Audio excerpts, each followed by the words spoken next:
I want to make the game that I've been waiting 25 years to play. Transformers War for Cybertron really started with a sketch of Bumblebee, and we redesigned that character to modernize it all up to be much more of a realistic adult version. That was that first sketch that we slid across the table to Hasbro and said, what do you guys think? And that's where it all started. I think the approval process for Hasbro, especially nerve-wracking. In a sense, it's like George Lucas looking at you redesigning Luke Skywalker. My name is Aaron Archer. I'm Senior Design Director, and I oversee the Transformers universe for Hasbro.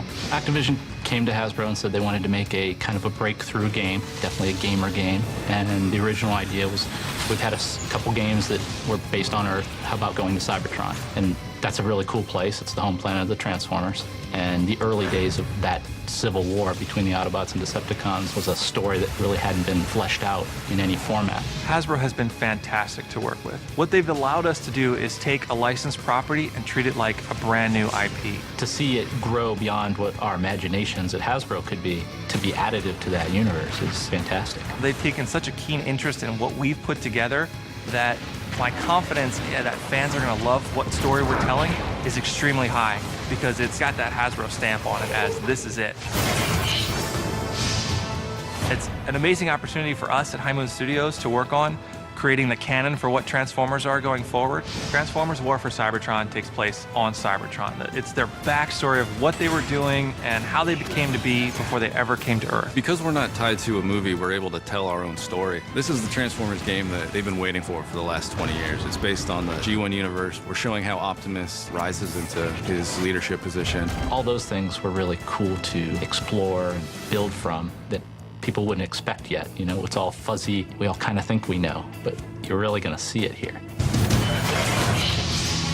I was thrilled. I think we were all thrilled to design the Cybertron. As much as a paradigm of science fiction as Star Wars or Star Trek, it influenced all of our childhoods and probably, you know, our career paths as artists. I'd say the influences for developing the art is really the original Generation 1 animated series and the film. On top of that, there's elements of Tron and Blade Runner and Aliens and the grittier, more textural science fiction films that I think influenced all of us.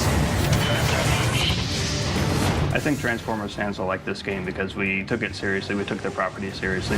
We have almost a reverence for the original. It takes something that you may have had a fondness for as a kid and a really kind of violent, dark, adult style that I think people that are into games like Call of Duty will be able to get into. I think people are going to be blown away by the effort. I just can't wait to get the ball rolling. This won't be the only touch point. It's a big place that we're going to build off of. It's been a fantastic experience to revisit all those childhood memories, gather the resource from the huge lore that is Transformers, and then shape that into basically a brand new vision of what Transformers are in a way that people haven't seen before.